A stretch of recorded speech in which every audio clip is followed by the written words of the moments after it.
Ok, bonjour à tous et bienvenue sur videobourse.fr pour le live de ce mercredi 26 juin 2013 avec l'émission Surperformance. Je vais vous demander si c'est ok au niveau du son et de l'image. On va commencer tout de suite, je vous prie bien vouloir m'excuser pour ces 2 minutes de retard. Et on va enchaîner, alors est-ce qu'on me voit? Ouais. Voilà. Ok. Voilà. Alors,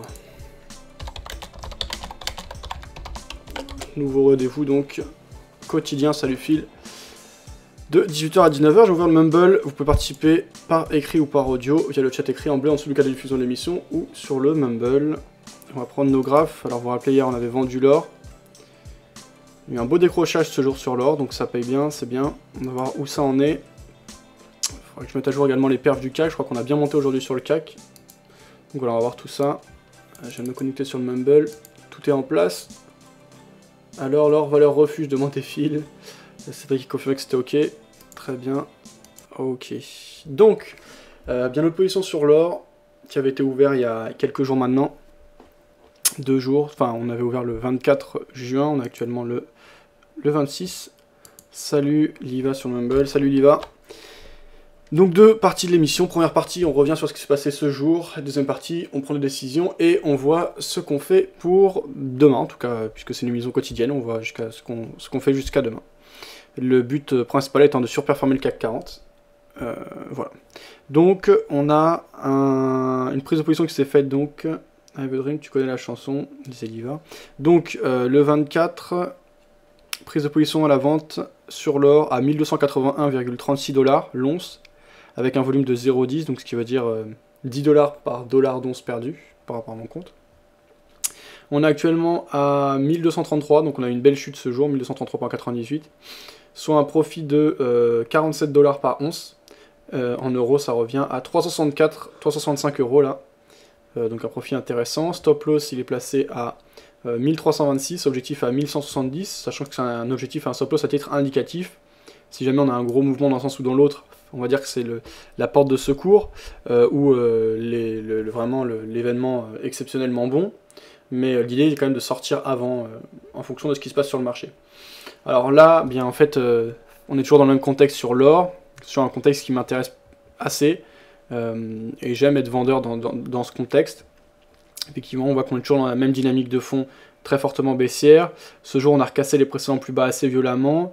Hier, justement, je disais que je pensais que c'était un marché sur lequel on avait plus de chances de fort décrochage à la baisse que de forte remontée.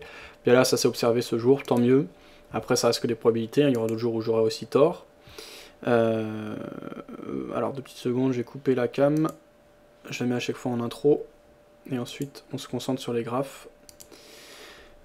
Donc sur l'or, j'avais repéré techniquement une zone de support qui pouvait être intéressante à partir de 1228. On l'a touché ce jour. On est allé sur cette zone et on a commencé à attendre. C'est une ancienne zone de résistance, donc notamment qui avait joué son rôle les 4 décembre 2009 et également en mai 2010. Une ancienne zone de résistance, et donc là on ralentit un peu, mais on est quand même en pleine expansion, et pour l'instant c'est très faible, hein, c'est juste un ralentissement intraday, alors qu'on regarde ici les graphiques en journalier. Donc finalement c'est pas non plus grand chose, hein, pour l'instant, et l'impulsion est toujours très forte, d'autant que c'est une ancienne zone de résistance, mais qu'elle n'a pas encore joué son rôle de support, donc elle a tout approuvé cette zone, donc on va voir ce qu'il en est. Mais je reste vigilant. Par contre si on la casse, prochaine zone, bon éventuellement on peut avoir une petite zone de support à 1164,90, 1165, et derrière c'est la zone qui se dessine à partir de 1043, donc ça pourrait ouvrir un gouffre assez important. Alors notre objectif de toute façon il est pas plus bas que 1170, et bien si on va le chercher ce sera déjà une excellente performance. On est à un tiers du chemin je pense entre notre point d'entrée et l'objectif, peut-être même un peu plus. Voilà, alors qu'est-ce que je constate sur l'or, puisqu'on est encore dans le constat? Qu'on est en pleine force de mouvement, qu'il n'y a pas de zone de support majeure, il y a une petite zone que j'avais repérée, très bien. Pour l'instant elle n'est pas majeure cette zone. Alors 2 petites secondes par contre, ce que j'avais tracé, je vais remonter un peu, voilà. Donc pour l'instant elle n'est pas majeure cette zone. Derrière on pourrait avoir des autres zones potentielles d'objectifs ici, je vais mettre en noir. Justement juste en dessous des 1170 qui est notre objectif fixé. Si je devais rentrer à la vente maintenant, bah à la limite pourquoi pas. En tout cas, si tu me donnais 10 000 euros et que tu me disais tu les places à l'achat ou à la vente, je les placerais à la vente. Je vais pas aller contre une tendance aussi forte. Maintenant, moi j'ai de la chance, entre guillemets, j'ai pris la décision de rentrer beaucoup plus haut que les cours actuels. Donc tant mieux, là j'ai pas de pression, on est loin de mon stop, on est loin de mon point d'entrée, on est en pleine impulsion. Donc là j'ai aucune raison de ne pas laisser courir cette position. Sachant que bah, les marchés la plupart du temps sont dans des mouvements assez faibles. On parle de 80% finalement dans des périodes de consolidation, de range ou de faible évolution. Et 20, je dirais même 15% du temps, avec des directions claires et des phases assez explosives. Bon, bien là, on se trouve dans une phase explosive. On n'est pas arrivé là par hasard, puisque quand on est rentré, on avait déjà commencé cette phase explosive, puisqu'on est rentré ici, vous voyez la flèche rouge. Précédemment, c'était déjà une grosse dégringolade. Donc finalement, on a pris part, et on a pris le train en marche, comme on dit. On a pris part au mouvement de foule. Ce mouvement de foule se continue. Très bien, je laisse courir. Alors, quelles sont les possibilités pour demain sur l'or? Bien, soit on continue le mouvement de foule et qu'on continue dans le sens de la tendance, soit on a une accalmie et on commence à une phase de consolidation, soit on a une grosse correction d'un coup. Alors, je pense que les probabilités d'avoir une grosse correction d'un coup sont assez faibles, toujours possible, bien sûr, mais assez faibles. On peut avoir un ralentissement, on a une petite zone de support, donc pourquoi pas. Et on peut avoir une poursuite de ce mouvement de baisse. Donc quoi qu'il en soit, je pense que les probabilités sont plutôt dans notre sens, pour que demain on soit plutôt un peu plus bas que les cours actuels, qu'un peu plus haut ou largement plus haut. Donc j'ai pas de raison de couper cette position, je la laisse courir, et je suis l'impulsion. Voilà. Donc c'est ce que j'ai à dire sur l'or, qui est le produit sur lequel on travaille. Alors je vous rappelle que vous pouvez suivre les prises de position à tout moment sur notre MyFXbook. Donc n'hésitez pas à suivre ce qui se dit. Si vous avez des questions, n'hésitez pas, hein.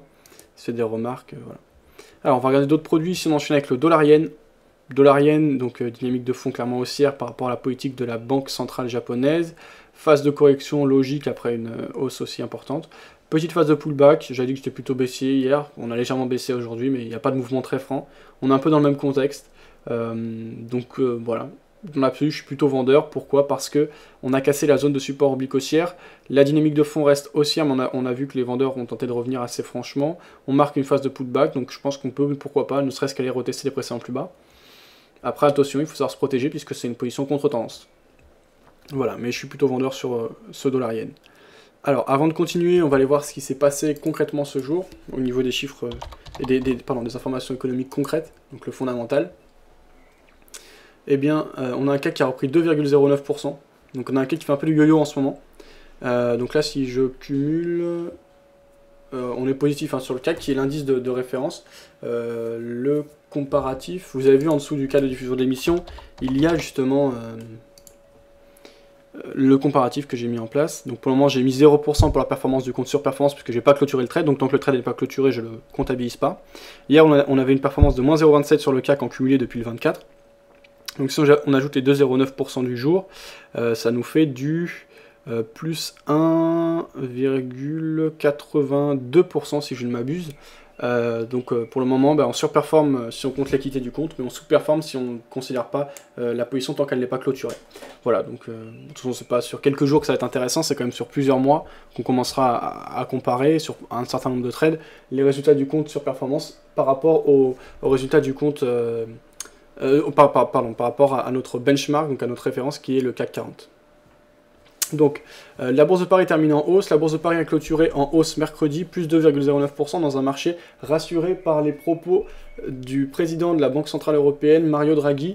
Alors on va lire un peu plus en détail cet article. Le président Mario Draghi, et qui a préféré ignorer les indicateurs macroéconomiques aux États-Unis et en France. L'indice CAC, donc apparemment on a eu des mauvais chiffres aux États-Unis et en France, ok. L'interdiction de la facturation à l'hydrocarbure vers le Conseil constitutionnel.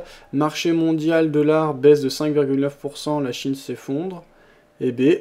Vinci choisi pour la reconstruction du stade Dynamo à Moscou. UBS France à l'amende. Pardon. UBS France, oui, à l'amende pour laxisme dans ses contrôles internes. Grande-Bretagne, le gouvernement détaille de nouvelles mesures d'austérité. Les indépendants en faveur de la suppression des soldes flottants. Loyer, Duflo renforce l'encadrement et garantit les impayés. Wall Street ouvre en hausse.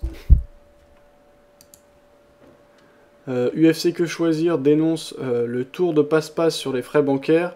Solde d'été, démarrage timide après une saison calamiteuse. L'Union européenne trouve un accord pour réformer la politique agricole commune. Allemagne, les constructeurs de trains veulent les entretenir. SNCM maintient la grève en suspens au rendez-vous au ministère.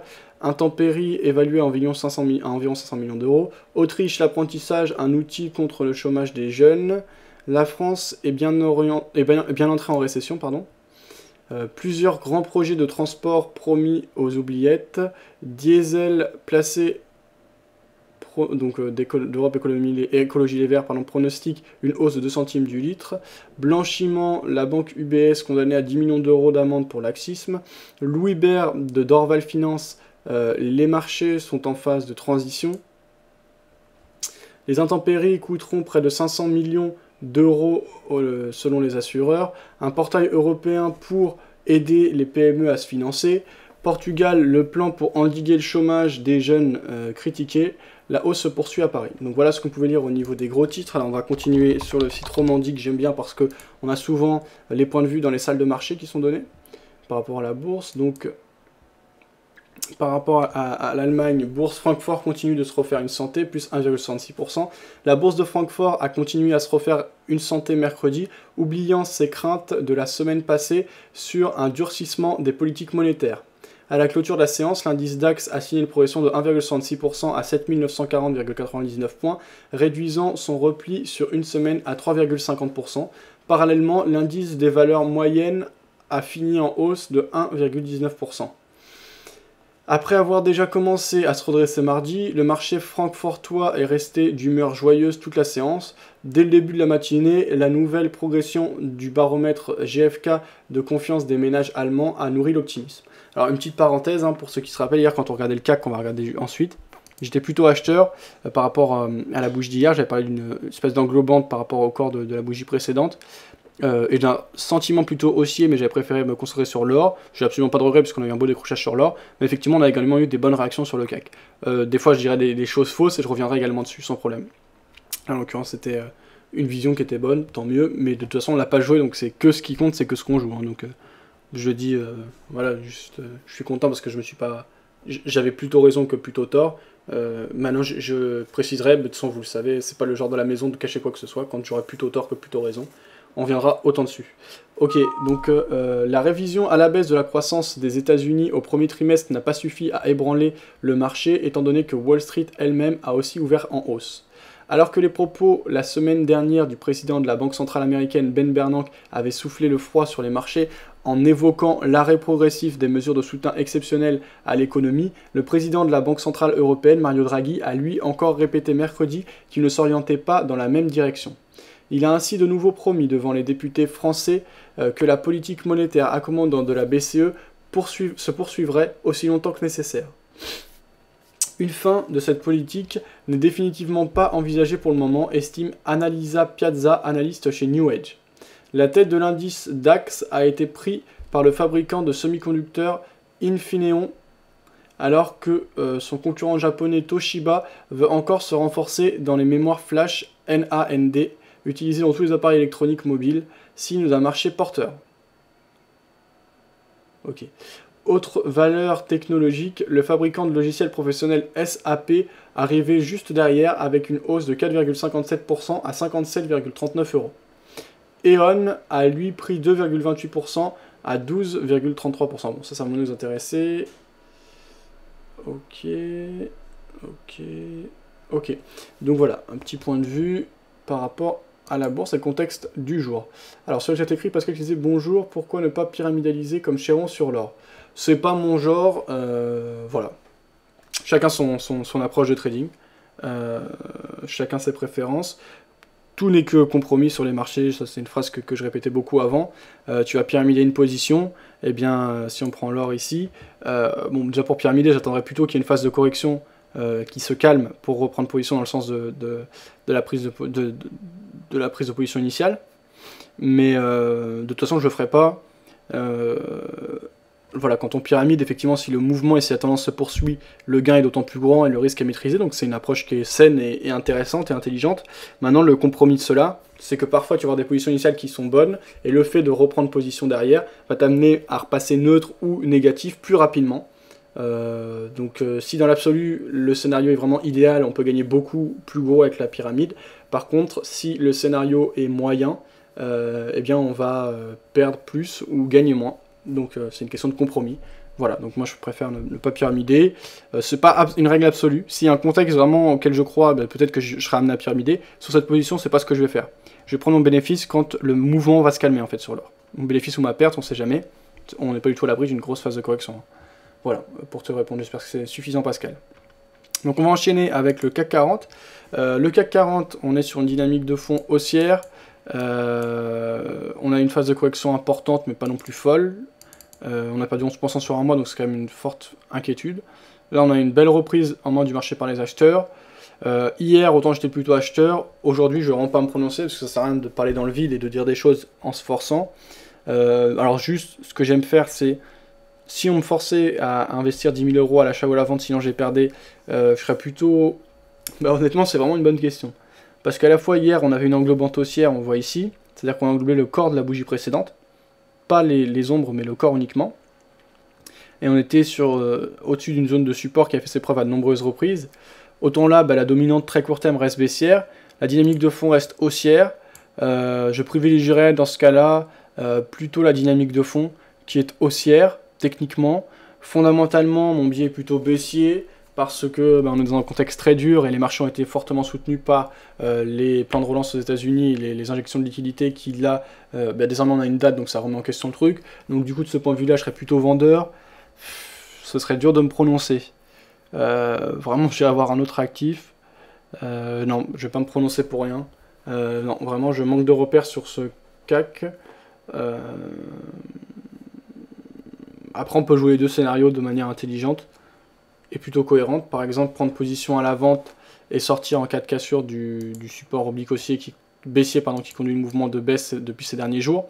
Donc là, si je me mets en graphique 1 heure et que je prends les plus hauts de plus en plus bas, on trace le support oblique baissier. On a une phase de correction. On attend que cette dernière se calme. Donc demain, on laisse courir. Idéalement, on rentre sur le retest de la résistance oblique baissière en serrant son stop avec un objectif, pourquoi pas vers les précédents plus bas, si on a un biais baissier. Ça peut être quelque chose qu'on joue. Si on a un biais haussier, c'est peut-être pas le meilleur moment pour rentrer parce qu'on voit qu'on reteste un ancien plus bas, donc un ancien support qui pourrait jouer un rôle de résistance. On est toujours sur une dynamique de fond baissière, donc à la limite c'est trop tôt pour rentrer à l'achat. Ou alors c'est trop tard, parce que soit on était très agressif et on prenait dès qu'on avait une amorce de rebond, soit on attend désormais carrément la cassure du support oblique haussier et un retour fort du marché. Donc en fait, cette vision plus court terme m'a permis de me décider. Là, je serais plutôt vendeur, pas actuellement, mais je serais plutôt sur un biais vendeur si le mouvement de hausse se calme et qu'on commence à avoir une amorce de retour de la part des vendeurs. Je ne vais pas me mettre contre tendance et l'impulsion du jour est forte, plus 2,09% à l'achat. Donc voilà, un peu mon point de vue sur le CAC. Pas de conviction forte et plusieurs scénarios possibles, intelligents malgré ce manque de conviction. Mais donc pas de prise de position dans l'immédiat. Alors, on va enchaîner avec l'euro-dollar. L'euro-dollar qu'on a ici. La baisse se poursuit sur l'euro-dollar, très bien.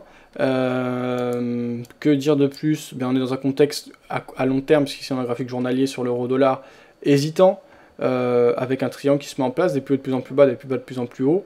Là on a une impulsion baissière, on est passé en dessous de la ligne médiane, on va dire, de ce triangle, qui servait de zone de résistance davantage, mais qui était un peu un palier. On voyait qu'on évoluait soit en dessous, soit au-dessus, et on revenait tester, donc c'est un peu une zone et non pas un seuil précis. Là j'ai mis 1.3108, mais on peut l'élargir en vérité, on peut représenter ça comme une zone, donc les temps de 1.3170 à la partie basse à... ouais, un peu plus haut quand même, à 1.38, un peu plus bas, pardon, à 1.3029. Là, on est passé en dessous de cette zone, donc désormais j'aurai un biais plutôt baissier dans l'absolu sur l'euro-dollar. Maintenant, le manque de dynamique claire à long terme ne m'inspire pas spécialement confiance. Donc si je devais rentrer dans l'absolu, je serais plutôt vendeur pour suivre l'impulsion en cours. Pourquoi pas viser un retour vers la partie basse du triangle, que l'on dessine maintenant depuis novembre 2012. Donc à ce moment-là, ce sera un retour vers les 1.2850. Voilà ce que je pourrais faire. Après le stop, comment on le placerait? C'est pas évident. Moi je suis pas adepte des stops trop serrés. Là on avait marqué un petit retour de la part des acheteurs, donc probable placer sous ses précédents plus hauts, qui était à 1.3150. Donc le mettre à 1.3155 par exemple. Donc ça fait un objectif à peu près aussi grand que le stop, peut-être même un peu plus grand. Ouais, un peu plus grand je pense. Donc c'est sympa. Voilà, c'est un scénario qui peut être joué, mais c'est pas du tout l'idéal. Là je donne ma vision sur ce graphique, mais voilà, j'ai pas de conviction particulière, c'est pas un marché qui me plaît particulièrement, il n'y a pas assez de tendance pour moi. Alors un petit point sur ce qu'il dit sur le chat écrit. Ok Pascal, Nicop qui laissait un lien. Salut Nico, ça va? Bourse, les échos, infos et conseils de valeur. Athènes va autoriser les ventes à découvert de valeurs bancaires. Les autorités grecques de régulation des marchés financiers vont cesser d'interdire les ventes à découvert d'actions du secteur bancaire à partir du mois d'août, a-t-on appris mercredi auprès d'un responsable régulateur. Ok, merci pour l'information Nico. Alors on va enchaîner avec d'autres produits. On va regarder le VIX qu'on a pris l'habitude de regarder. Je vais ramener ici. Donc notre VIX, bien on a un VIX qui est descendu ce jour, plutôt. On est revenu à 18.95. Donc on passe sous la barre des 19. On a une petite phase de correction. Encore une fois sur le VIX, on n'est pas dans des mouvements particulièrement importants. On a eu une belle hausse ces derniers jours. C'est vrai qu'on avait eu une belle phase de correction sur les marchés actions. Et il n'y a pas eu non plus mort d'homme, il n'y a pas eu d'alerte folle, puisqu'on était dans des tendances de fond clairement et fortement haussières. On a des phases de correction vives, pour le moment ça n'alerte pas plus que ça l'inquiétude et la volatilité. Comme on voit, on a 18.95, qui est une partie plutôt haute sur le VIX, mais qui n'a rien d'excessive. Il suffit de remonter quelques mois en arrière pour trouver des niveaux bien plus hauts et de manière très significative. Donc on est toujours sur une impulsion haussière, simplement sur une phase de correction. Donc on a toujours plutôt tendance à augmenter au niveau de la volatilité, mais il n'y a pas de signaux particuliers au niveau du VIX, et on reste dans un contexte de marché qui est classique, on n'est pas dans un contexte de crash actuellement, et cette journée a plus 2,09% en France, et là pour l'indiquer, pour le souligner. Alors, on va aller regarder peut-être d'autres marchés. Alors, les marchés américains. Alors, on ne peut pas faire d'analyse ici sur le Dow Jones, donc je vais réouvrir Boursorama encore une fois. C'est pas bien par contre de la part d'Active Trades de pas mettre de... Parce que comme ils se basent sur les futurs, eh bien ils nous mettent pas, mais ce qui est logique, mais c'est pas évident, ils nous mettent pas de recul sur les graphiques. Alors salut Widley, ça va?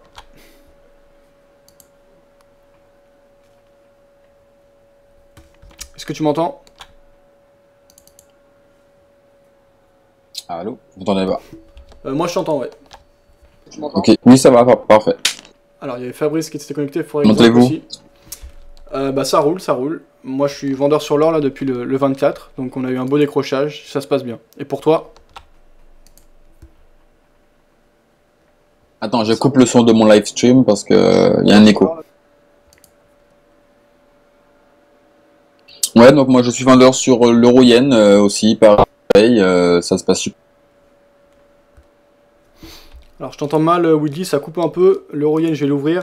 Donc effectivement on a eu un beau décrochage sur l'euro face au yen, on a vu que le dollar yen bougeait pas des masses, l'euro-yen baisse bien, on a également eu l'euro-dollar qui baissait, donc effectivement on a une dynamique baissière. Alors t'es rentré dans quel contexte et sur quel signal exactement sur l'euro-yen Widley?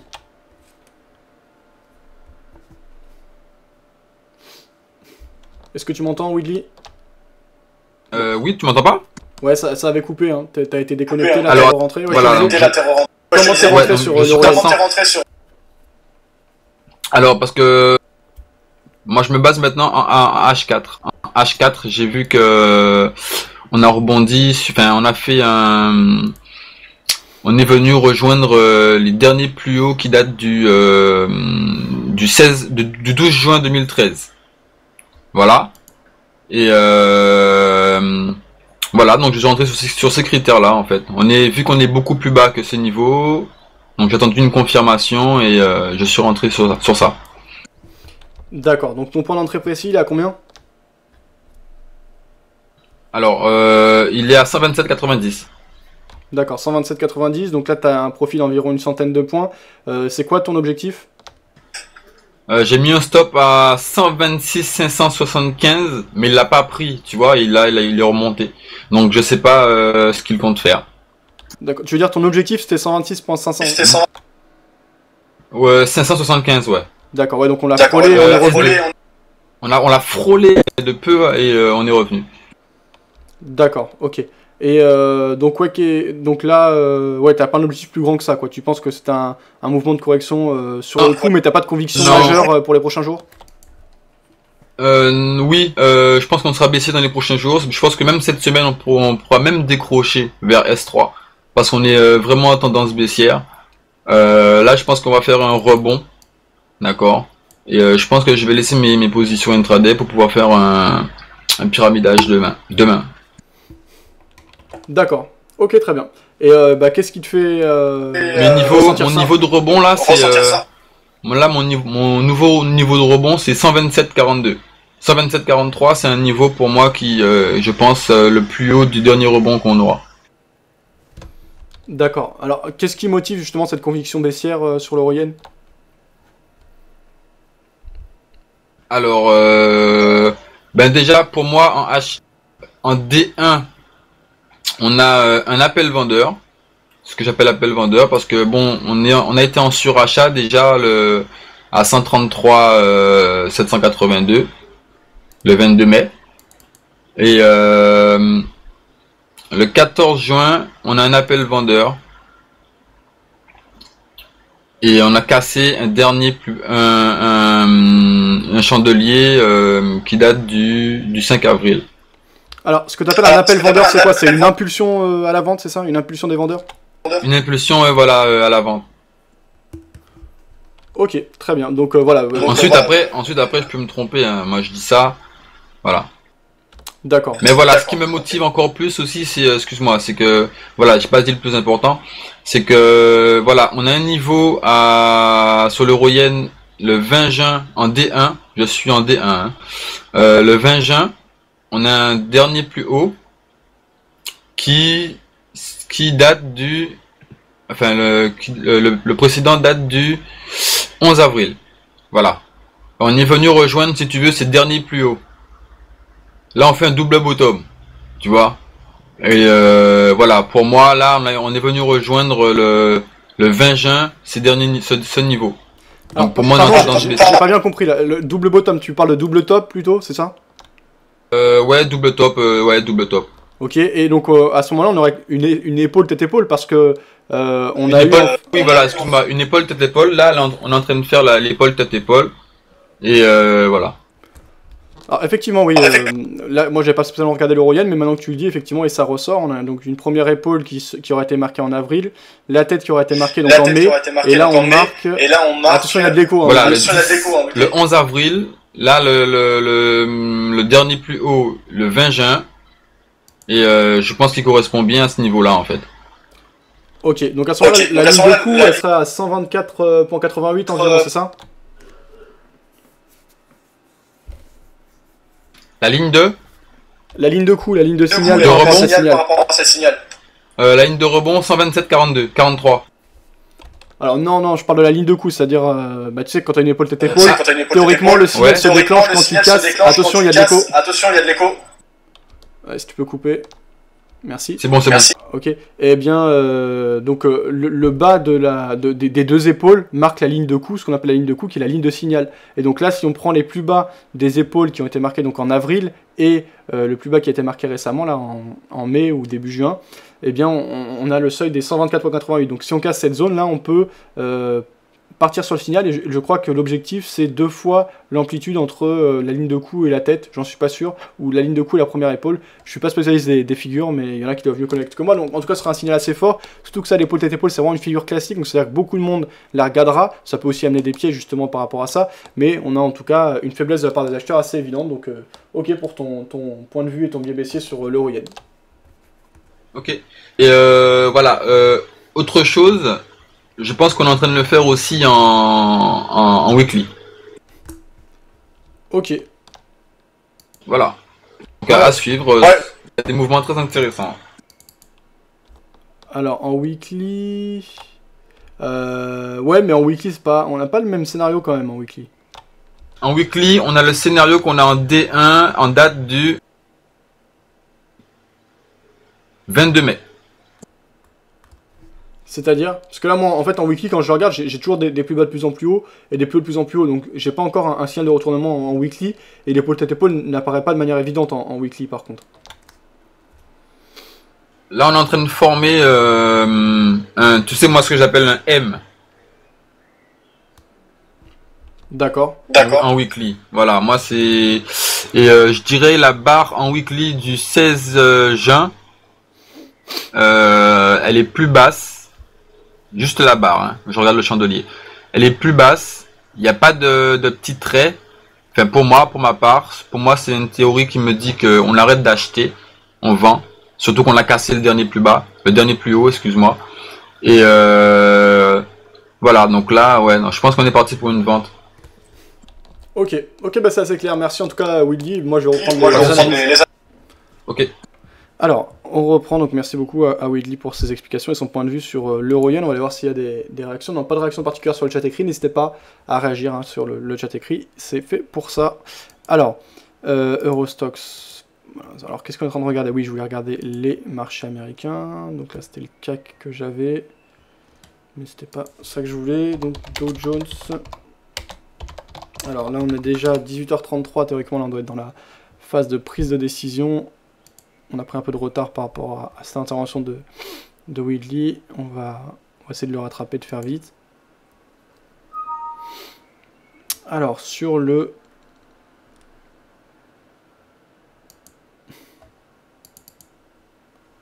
Dow Jones.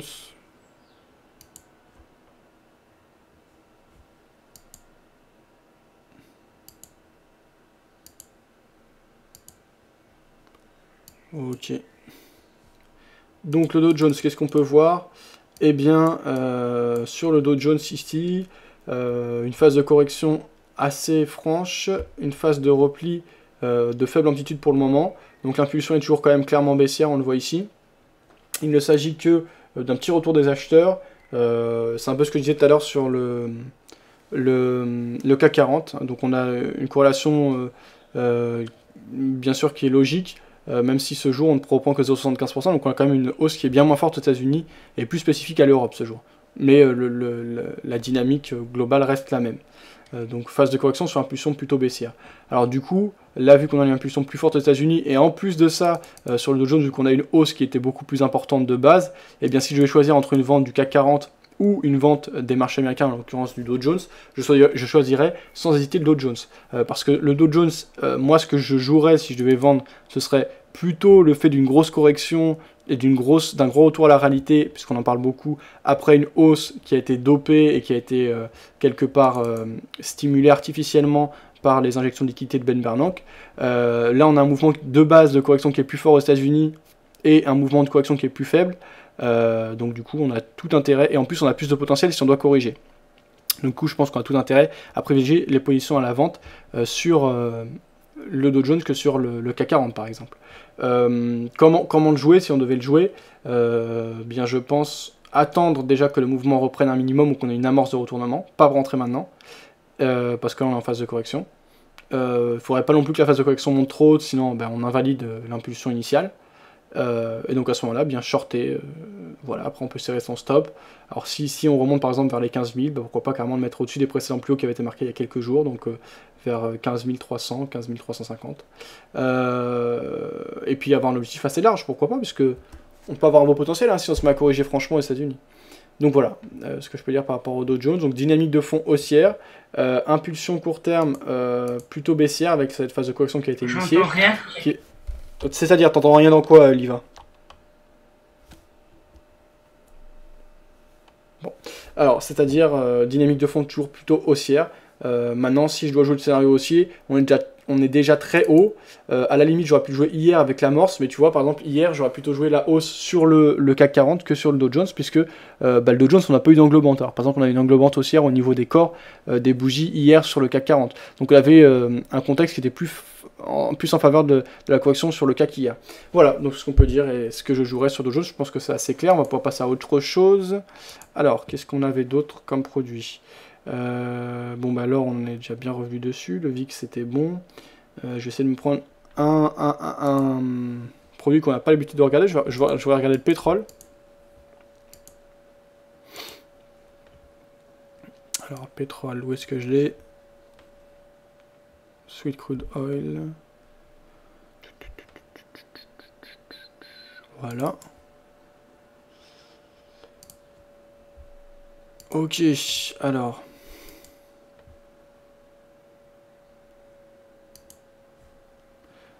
Le pétrole ici en graphique journalier, voilà. Donc notre pétrole, qu'est-ce qu'on peut dire? On n'a pas beaucoup de recul, on va aller refaire la même chose après. Là déjà en journalier, on voit qu'on est dans une phase d'hésitation depuis plusieurs mois maintenant. Puisque si on prend du recul ici, depuis mai 2012, donc depuis un peu plus d'un an, même en avril 2012, on est dans une zone assez restreinte, sans direction franche. On va essayer de tracer des bornes, mais pour ce faire de manière optimale, je vais aller plutôt de nouveau sur Boursorama. Alors Phil qui disait USD HKD pour un trade tranquille swing avec Banque Centrale en soutien. Ok Phil, on va aller jeter un coup d'œil à ça juste après, et ce sera le dernier produit qu'on regardera. Donc là on a encore 2 produits à faire, et ensuite on passera à la prise de décision. Il est déjà 18h38, on a pris un peu de décalage, c'est pas évident toujours de tenir le timing, mais on va essayer de faire ça. Alors, crude oil.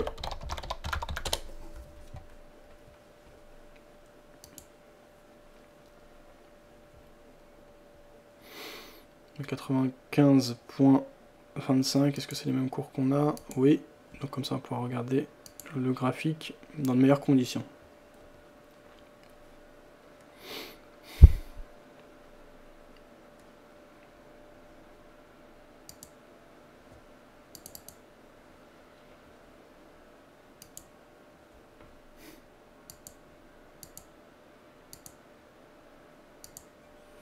Ok, alors, ici le pétrole, alors par contre il me met en 10 minutes, je vais en journalier. Ok. Voilà. Alors le pétrole, qu'est-ce que l'on constate? Eh bien sur le pétrole, on a une dynamique qui est vraiment hésitante, hein. Donc les bornes, on va les représenter. Les bornes, pour moi, on a une borne haute qui est à... C'est pas franc, ça marche pas bien là, leur truc à Boursorama. Bon, on va le faire à vue d'œil. Alors, donc hésitation depuis 2012, où on avait des mouvements assez francs et assez vastes, mais en vérité, même avant ça, on était déjà dans une zone d'hésitation avec plus d'amplitude. Donc on a un espèce d'entonnoir, donc on peut parler d'un espèce de triangle qui se forme, avec ses plus hauts de plus en plus bas, ses plus bas de plus en plus haut. Mais en vérité, ça fait depuis belle lurette qu'on a plus de tendance sur le pétrole et qu'on s'accommode d'un point médian qui est proche du cours actuel, hein, qui doit être vers 95, donc on va dire entre, si on veut donner une zone, entre 92 et peut-être 96, et on a tendance à s'engouffrer de plus en plus, donc peut-être qu'à un moment on va avoir une cassure, c'est même certain qu'à un moment on va avoir une cassure, on ne pourra pas rester indéfiniment dans cette zone, il y a bien des événements qui vont se produire, mais pour le moment, tel que le contexte évolue actuellement, il n'y a pas de raison de jouer autre chose que des scénarios de retour sur toujours ces mêmes points médians, et donc sur cette zone qu'on peut dire ouais, 94-95 comme zone médiane, donc on y est actuellement.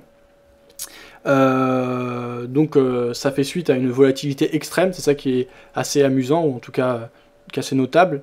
Voilà, en 2008, par rapport à la crise des subprimes, on avait eu une dégringolade complètement dingue, puisqu'on était passé de quasiment, juste avant la crise des subprimes, 150 $ le baril, ce qui était complètement excessif, et la hausse était complètement dingue hein, depuis 2007.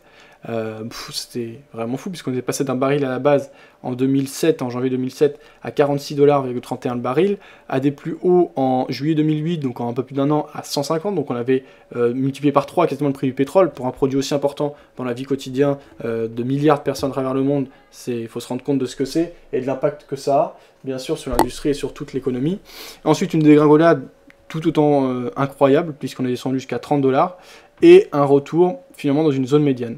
Et donc, comme je disais, cette zone médiane, on y évolue depuis début 2011 finalement, avec au départ pas mal de volatilité, et puis de moins en moins de volatilité. Donc concrètement pour nous en tant qu'investisseurs particuliers, comment on peut exploiter ça? Bah, tout simplement vendre les points hauts, donc cette zone qu'on peut définir vers 98.90, enfin non, je suis trop précis là, qu'on peut définir vers 100, donc entre 95, non beaucoup plus que ça, entre 80 17,50, on va dire entre 97 et 100. Même je dirais même plutôt entre 98 et 100, donc la partie haute, et une borne basse qu'on peut racheter vers entre 84 et 86 par exemple. On a fait des incursions en dessous, mais voilà. Et surtout plutôt vendre cette zone, tant qu'elle n'est pas cassée, c'est une zone qui est forte, qui a fait ses preuves à de nombreuses reprises, ici en septembre 2012, ici en janvier et en février 2013, puis en mars 2013, puis en avril et en mai. Et enfin en juin, on a de nouveau testé et réagi. Donc on peut se protéger au-dessus d'une zone qui était fortement défendue, avec un stop relativement serré, un objectif qui peut être au moins aussi grand, et donc mettre les probabilités dans son sens ainsi. Actuellement, on n'est pas dans une zone haute ni basse, on est dans une zone relativement médiane, c'est ce que j'ai dit tout à l'heure. Donc pour moi, il n'y a pas grand-chose à faire sur ce pétrole. Alors si on veut absolument jouer dessus, ce qu'on peut faire dans ce contexte, c'est aller chercher des petits objectifs, dans un sens ou dans l'autre, par exemple en suivant les impulsions, sachant que c'est une zone médiane, on a forte chance de revenir sur ces zones à un moment. Donc par exemple en mettant des stamps larges au-dessus ou en dessous des bornes dont on a parlé tout à l'heure. Si ça se passe mal, l'accepter, mais c'est vraiment pas un scénario qui est intéressant. Pour moi, c'est pas à jouer pour le moment. Par contre, on peut surveiller si on revient tester ces bornes sur le pétrole. Voilà. Alors, et d'ailleurs, si on doit jouer ça, vu qu'il faut beaucoup de patience et être vigilant et pas craquer, il faut mieux le jouer via des robots. Surtout que c'est pas compliqué ou via des ordres en attente, tout simplement, des ordres en attente, donc des salles limites et des bails limites, par exemple, sur les seuils précis. Après, il faut mieux les faire soi-même ou leur mettre des robots, parce que ça va dépendre du contexte. Si on arrive très fort sur les zones, il faut mieux pas rentrer tout de suite et attendre des phases de repli potentiel. Voilà. Alors, on va terminer avec le produit dont nous a parlé Phil, USD HKD, donc que je vais faire apparaître tout de suite.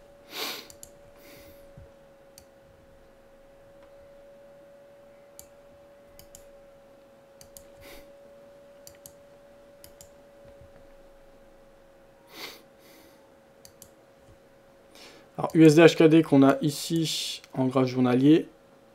Alors ça charge. Tu étais sur quel graphique là, Fab? Alors à l'instant j'ai été sur le pétrole, le Sweet Crude Oil. Ben écoute, là je pense que même pour l'euro yen, là on va faire un petit rebond là dès maintenant, jusqu'au niveau que je t'ai parlé. D'accord. Alors j'enchaîne avec le dollar face au dollar hongkongais.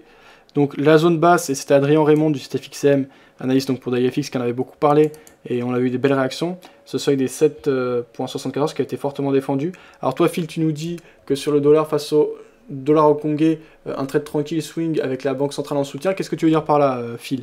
Pour toi, là, le fait qu'on ait eu une impulsion haussière aujourd'hui, ça veut dire que la banque centrale injecte. Pour toi, c'est pas un mouvement classique. Là, ce qu'on a eu sur le dollar face au dollar canadien, c'est la banque centrale qui est dernière, face au dollar hongkongais. C'est la banque centrale, on pourrait revenir beaucoup plus haut. Alors, en tout cas, ce que l'on constate, c'est que le dollar face au dollar hongkongais, c'est un produit assez spécifique par rapport à ce qu'on a l'habitude de voir. C'est un produit qui semble être borné. Et comment tu arbitres que le pair yen va monter ou descendre?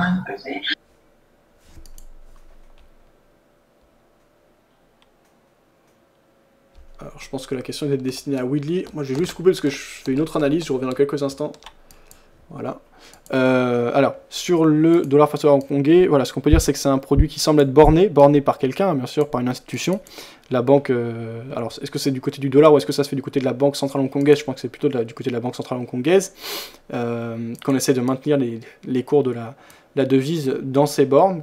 Donc, c'est des bornes qui sont assez étroites, mais qui peuvent permettre de faire quand même un business intéressant. On a un spread qui est élevé, donc c'est plutôt pour du swing, hein, c'est une paire qui est plutôt pour du swing, mais pour du swing qui est acceptable. Effectivement, au vu de la qualité des bornes qui sont proposées, et là encore, j'ai pas un gros recul, hein, c'est depuis 2009 que j'ai du recul. Malheureusement, là, on va pas aller plus loin, mais peut-être que demain ou les prochains jours, on ira plus loin, puisqu'en fait, c'est des bornes qui sont maintenues, en tout cas pour la borne basse, je crois, depuis 30 ans, on parlait, je crois que c'était Adrien Raymond qui en parlait. En tout cas, voilà, quand on est dans la partie basse, et là on y est actuellement, on est à 7,59, on aurait pu trouver des points d'entrée plus bas, puisqu'on a la zone de support vraiment pour moi qui se dessine entre 7.74 et 7.74,92 et 7.74,60. Là on a 7.75,91, donc on aurait pu entrer plus bas. Ceci dit, c'est aussi l'occasion de rentrer après une première impulsion, en plus sur une petite phase de repli, et on peut viser, pourquoi pas un retour vers la zone médiane. Donc la zone médiane, on pourrait la dessiner à 7,78 on va dire. Et pour un swing, donc c'est plutôt intéressant, c'est ce qui s'est produit à de très nombreuses reprises, hein, ne serait-ce que là si on prend du recul que depuis ces dernières années, combien de fois on allait chercher ce seuil sans sortir des bornes que j'ai tracées? Eh bien une fois en 2008, 2009 une fois, deux fois, 3 fois, 4 fois, 2010, 5, 6, 7, 2011, 8, 9, 10, 11. Voilà, donc on revient très souvent sur ce seuil. Donc on a un objectif qui serait beaucoup plus grand que le stop, donc qui sera en l'occurrence à peu près 2 fois plus grand que le stop loss potentiel si on se protège sous la bande basse qui est à 7.7460. Et on a de fortes probabilités d'aller rechercher, bien plus en tout cas que de casser le support. Et en plus de ça, même si la probabilité existe toujours, on sait qu'on a une banque centrale derrière qui borne ce produit. Et donc c'est toujours beaucoup plus simple de trader dans le même sens qu'une banque centrale que dans le sens d'un tel ou d'un tel. Donc voilà, est-ce que tu avais des choses à ajouter, Phil? Ça peut être intéressant. Support de 20 ans, Fab. Disait Phil, ok. Peut-être que tu as un graphique mieux que moi, parce que moi je n'ai pas beaucoup de recul à nous proposer, Phil, ce serait intéressant. Voilà, 18h47, alors il reste 13 minutes d'émission. Que dire par rapport à ce que j'ai vu? Que je suis toujours aussi content d'être à la vente sur mon or et que j'ai pas de raison de couper ou de partir sur autre chose. Effectivement, c'est un produit qui est en forte tendance. On est en pleine phase d'explosion et d'impulsion. J'ai eu la chance de rentrer, enfin là, je reprends ce que je disais tout à l'heure, donc j'ai pu rentrer plus haut, j'ai eu l'occasion de rentrer plus haut, voilà. Désormais on s'est éloigné de mon point d'entrée et de mon stop, c'est possible que demain on corrige, eh bien soit, je prendrai moins de bénéfices que j'ai actuellement, mais il n'y a rien qui l'indique pour le moment, donc il faut être cohérent et continuer à suivre et être dans le sens de ce que tout le monde veut, en l'occurrence vendre son or sur les derniers jours. Si on a une accalmie, si on a des tentatives de retournement, je prendrai mon profit à ce moment-là, ça n'est pas le cas, donc je continue à suivre. J'ai pas grand chose de plus à dire par rapport aux positions du jour. Ça sert à rien de faire compliqué quand on a des choses simples qui sont données. Pour le moment, on surperforme le CAC, qui est l'objectif absolu du compte, avec un risque tout à fait maîtrisé. Donc c'est bien. Pour le moment, tout roule. C'est le début. Donc il va falloir continuer dans ce sens-là. Alors maintenant, ce que je vous invite à faire, c'est à participer, à poser vos questions si vous en avez sur le chat écrit, à proposer vos visions des choses, ou via le chat audio également. Il y a Willy et Liva qui sont là. N'hésitez pas à les rejoindre et à participer avec nous. Alors justement, Phil partageait son graphique sur le dollar face au dollar hongkongais. Donc ici, on avait un recul qui n'était pas beaucoup plus grand que le mien finalement, mais moins grand puisqu'il date de 2011. Mais vous voyez la figure mieux tracée, avec une figure en pattern harmonique qui se dessinait. Donc je suis pas un spécialiste de cela, Phil en parlera mieux que moi, de ce type de représentation graphique ou de ce type de repérage de figure, mais bien on voit une première impulsion, une phase de correction, on atteint et on marque une chauve-souris, je crois que ça s'appelle, ou je sais plus comment ça s'appelle, un crabe peut-être, je me rappelle plus, dis-moi Phil, éclaire-moi, mais en tout cas, ce qu'indique cette figure que l'on retrouve à de nombreuses reprises, ce serait une poursuite du mouvement de correction vers les 7.7525, avant une reprise et un retour, une reprise en main du marché par les acheteurs et un retour assez franc vers la zone d'objectif qui serait les précédents plus hauts qu'on avait marqués donc en avril à 7,76. Tu utilises quel indicateur pour analyser 53. Voilà, donc pour lui c'est pas le moment d'acheter, Phil, il faut être patient et attendre un seuil un peu plus bas pour entrer sur phase de rebond, mais on peut avoir un objectif plus haut aussi. Attends, je te dis ça tout de suite. Alors, par rapport, voilà, donc point D a été touché, disait Phil, alors apparemment... Alors j'utilise les impulsions de Fibonacci, le QTA, j'utilise 1, 2, 3, j'utilise 4 moving average, MA, j'utilise un timing, un MBFX timing, tu vois, c'est comme un RSI. Et un Commodity Channel Index, voilà. Alors ça c'était Widley qui faisait qui indiquait son système de trading. Je vais couper pour le moment pour me concentrer sur ce qui se dit en rapport concret et direct avec l'émission. Donc voilà, si tu pouvais préciser où est le point D, parce que j'ai pas bien vu sur ton graphique où était le point D, mais je pense que tu parlais du point bas, mais on l'a pas encore touché je pense sur USDHKD. Là on a plutôt un retour des acheteurs. Chris Trader qui disait Phil, tu veux bien m'aider s'il te plaît, 06 20 2013, ok. Alors Phil qui laissait un autre lien. Cette fois c'est sur le forum de DailyFX. Apparemment celui du 6 20 2013.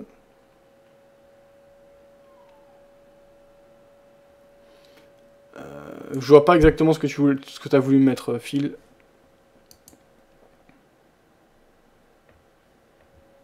Non. Donc il faudrait que tu mettes un lien plus précis par rapport à ton graphique, parce que là je vois pas ce que tu as voulu montrer sur le forum. Achat à 7.7534, 7.7534 touché, disait Phil. J'ai été servi. Très bien. Ok. Alors, on va enchaîner. Alors,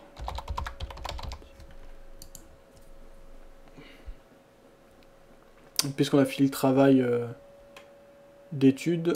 Sur Romandie, on va aller voir s'il y a des dépêches qui étaient intéressantes. Mesures pour l'emploi des jeunes en Italie et renvoi d'une hausse de la TVA. Union européenne, accord sur une agriculture plus verte et plus équitable. Bon, en Europe, les taux d'emprunt se détendent nettement en zone euro. Donc ça, c'est important. On va regarder ce qui se passe du côté des taux d'emprunt des pays de la zone euro. Les taux d'emprunt en zone euro se sont très nettement détendus mercredi sur le marché obligataire, en particulier ceux des pays les plus fragiles, après être fortement remontés ces derniers temps en raison des craintes sur la politique monétaire américaine. À 18 h, le taux à 10 ans de l'Espagne, qui évolue en sens inverse de la demande, a reculé à 4,845% contre 5,073% mardi à la clôture sur le marché secondaire où s'échange la dette déjà émise. De même, le taux de l'Italie a baissé à 4,701%.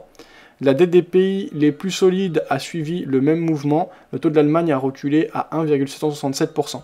Alors qu'est-ce que disent les gens des salles de marché? C'est une vraie séance de retournement après les mouvements observés au cours des journées précédentes, relève Patrick Jack, stratégiste obligataire chez BNP Paribas. Les investisseurs s'étaient en effet récemment détournés en masse de la plupart des marchés, y compris obligataires, craignant une politique monétaire moins favorable aux États-Unis.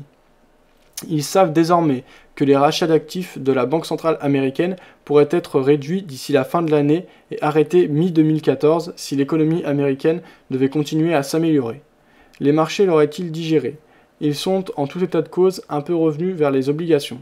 La question est de savoir si c'est quelque chose de durable. Les volumes restent encore limités et personne ne prend trop de risques, prévient M. Jacques.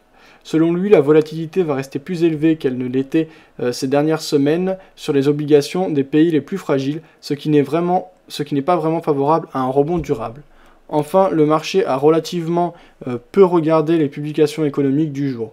Le gouvernement américain a fortement révisé en baisse mercredi son estimation de la croissance économique des États-Unis, qui a progressé au rythme modeste de 1,8% au premier trimestre en rythme annualisé. Hors zone euro, le taux britannique à 10 ans s'est inscrit à 2,457% contre 2,538% la veille. Voilà donc ce qu'on pouvait lire du côté de la dépêche réalisée et fournie par Romandie. Ça on avait vu, tu veux quoi trader? Ok, ça on avait vu. 18h54, il nous reste 6 minutes, alors on va en profiter pour aller regarder un peu ce qui se passe du côté du robot. Alors en trading, pour moi ce qui est très important, c'est le temps. C'est avec le temps qu'on prouve les choses, c'est avec l'assiduité et le temps qu'on montre ce qui est valable et ce qui n'est pas valable, parce que des gens qui ont des choses miracles, etc., il y en a des tonnes entre guillemets, mais il y a beaucoup de gens qui arrivent, et puis au bout de quelques semaines, quelques mois s'en vont. Là par exemple, quelque chose qui est prouvé depuis plus de 2 ans et demi et qui marche très bien, c'est une stratégie d'achat sur zone de survente et de vente sur zone de surachat sur l'euro livre sterling. Ça peut paraître très simple et stupide, mais ça marche depuis 2 ans et demi, donc ça vaut le coup de s'y intéresser. Voilà ce qui s'est passé. Ces derniers temps, ça se passe très bien pour le compte. Alors, sur le mois, on reprend 9,52% et on revient à plus 106,9% depuis le début de ce compte, donc exactement, qui avait commencé le... Pourquoi j'ai pas la date de début? Ah oui, le 4 mars 2011, voilà. Donc très bien, on a eu des périodes de fast, des périodes plus délicates. Là, ces derniers temps, ça se passe vraiment très bien. C'est un robot qui a beaucoup plus de trades gagnants que de trades perdants, en l'occurrence 82% de trades gagnants pour 18% de trades perdants, mais qui a des objectifs plus petits que les stop loss. C'est un robot qui cumule 628 points depuis ses débuts. Voilà ce qu'on peut dire. Donc résultat très intéressant, et on continue à bien avancer, donc quand même des stratégies simples avec une forte rigueur, mais on ne peut pas faire plus rigoureux qu'un robot, permettent de dégager des profits sur les marchés. Donc encore une fois, même si c'est dur, les marchés permettent quand même de mettre la probabilité dans son sens. C'est ce qu'on va essayer d'ailleurs de prouver via cette émission sur Performance. Voilà, je vous ai mis le lien sur le chat écrit pour ceux que ça intéresse. 18h56... Le Royen, elle a encore de la potentialité pour descendre, mais ça dépend de la situation. Par contre, l'USD-Yen, il est déjà sur un support. Il a déjà touché le niveau plus bas sur la résistance oblique. Donc, si moi je regarde... Alors, ceux qui veulent suivre cette discussion, on peut vous rendre sur le Mumble. C'est Liva et Willy qui parlaient notamment du dollar yen. On entendait parler. Vu qu'il reste quelques minutes, on va profiter du temps qui nous est imparti, puisqu'on a quand même un timing assez serré, pour aller regarder les choses intéressantes publiées ce jour. Alors moi notamment, je vous précise, je vais parler notamment de ce qu'on a publié, parce que ça c'est important, c'est un énorme boulot. Je sais pas si tout le monde s'en rend compte, peut-être pas, parce que bon, c'est pas toujours voilà, on est très consommateur sur internet, moi le premier. Hein. Voilà, donc ce qu'on a filmé lors des salons, je l'ai publié au fur et à mesure. Alors ce jour, ce que vous retrouvez en haut de la page sur videobourse.fr, c'est la cérémonie de remise des prix. Donc il y avait notamment Tammy Kabaj, Mostafa Belkayat, donc Tammy Kabaj qui avait eu le trophée d'or au sein de l'analyse technique dernier, Mostafa Belkayat le trophée d'argent et Eric Lefort le trophée de bronze. Et notamment Mostafa Belkayat qui parle de traders français à Dubaï et qui dit que Dubaï est vraiment la nouvelle grosse place pour les traders, qu'il y a des choses très intéressantes à faire et qui dit que ces meilleurs traders se dirigent vers un type de trading qui est de plus en plus court terme. Donc à ce moment-là, il l'a pas dit, il parle de scalping, mais je pense qu'il faut plutôt se diriger vers les futurs. Futurs qui va être une des prochaines étapes, on va beaucoup s'y intéresser ces prochaines semaines, prochains mois sur videobourse.fr. Donc j'invite vraiment à consulter cette cérémonie de remise en 2 parties. Je crois que ça dure un peu plus d'une demi-heure, 40 minutes. Vous n'êtes pas obligé de regarder en plus les images en continu. Vous pouvez très bien lancer la vidéo et faire autre chose en parallèle, mais ça vaut le coup. C'est intéressant. Et puis, bien c'est quand même important de constater ce qui se fait en concret, parce que maintenant c'est de plus en plus virtuel tout ce qui est lié au trading. Les événements réels permettent quand même de se rendre compte de certaines choses et d'avoir des choses plus concrètes. Donc c'est plutôt pas mal. Phil qui disait Belkayat, acheteur d'or depuis 1800, trophée d'or. Trophée d'argent, pardon. Ouais, alors après, c'est pas noté par rapport aux performances de la personne, c'est plus par rapport aux conférences en elles-mêmes. Alors, on peut critiquer, bien sûr. Après, ce qui est proposé par André Malpel, qui est l'organisateur de cet événement, c'est quand même quelque chose de gratuit. Il y a un vrai fond, c'est-à-dire que c'est les gens qui votent pour élire. Donc après, si les gens votent, c'est pas de la faute de l'organisation, etc. Je pense que c'est un bon concept. C'est par rapport à la qualité des conférences, etc. Donc en tout cas, moi, je suis plutôt à encourager ce type d'initiative. Parce qu'il n'y a que du bon, en vérité, c'est gratuit pour les particuliers. Il y a des gens de qualité qui viennent, il y a des gens qui sont peut-être de moindre qualité. Maintenant, étant donné que c'est gratuit et qu'on a quand même une certaine qualité, un niveau de prestation et des gens très sérieux qui sont là, je pense qu'il ne faut pas cracher dans la soupe avant tout. Voilà, c'est mon point de vue. Après, on peut critiquer, bien sûr, il y a des choses qui sont critiquables, on peut avoir son point de vue, mais voilà, le fait est que c'est quand même plutôt intéressant, je trouve, ce qui est dit. Alors, par rapport aux résultats du compte sur performance, donc vous avez cette page en dessous du cas de diffusion de l'émission ou au-dessus d'ailleurs les liens.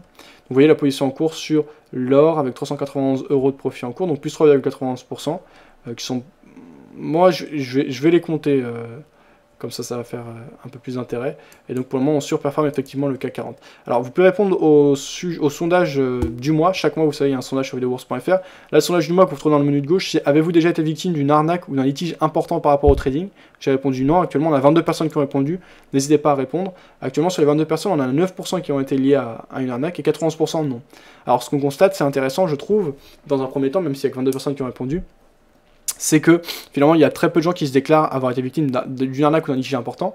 En l'occurrence, c'est à peu près inversement proportionnel au nombre de personnes qui gagnent de l'argent. Donc on voit que finalement, si les gens perdent de l'argent sur le marché, puisqu'on parle souvent de 90% des traders particuliers qui à terme perdent de l'argent sur les marchés financiers, c'est pas à cause du broker ou à cause d'arnaque ou à cause de litige, mais en tout cas ça peut être le cas, mais rarement. C'est plus par rapport à leur comportement, leur avidité ou leur manque de patience ou simplement leur manque de connaissances.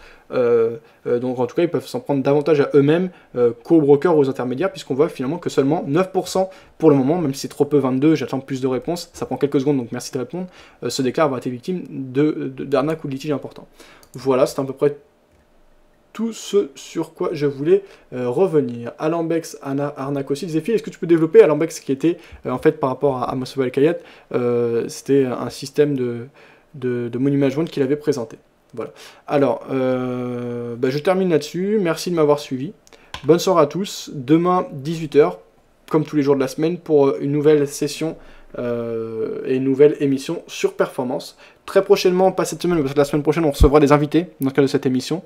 N'hésitez pas à réagir, à donner vos points de vue. Bonne soirée, à demain sur videobourse.fr.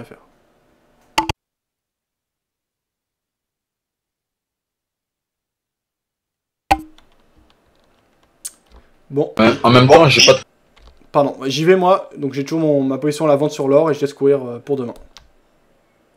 T'as fini des analyses?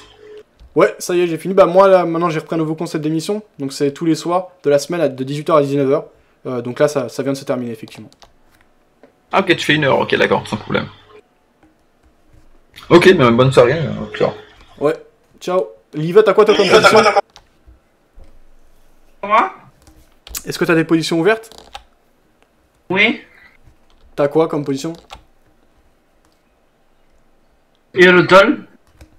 D'accord, t'es acheteur ou vendeur sur l'euro-dollar? Je suis acheteur. Ah ok, t'es rentré à quel niveau? Je suis rentré combien là? 26, 16, 43, 1, 29, 96. D'accord, ok. Et tu vises un rebond vers quelle zone? Le MM20 en H1. Ah oui, j'ai coupé ma position moi sur l'euro yen hein, assez tôt pour pouvoir prendre, pouvoir attendre le Mais rebond. c'est un peu risqué, Fab, le mien. Parce que c'est contre-tendance. D'accord, ok. Ouais, voilà, les contre-tendances, c'est un genre. Ok. Bon, bah bonne soirée à vous. Moi en tout cas je suis pas contre tendance. Bonne soirée, Fab. Je laisse courir. Ciao. Salut.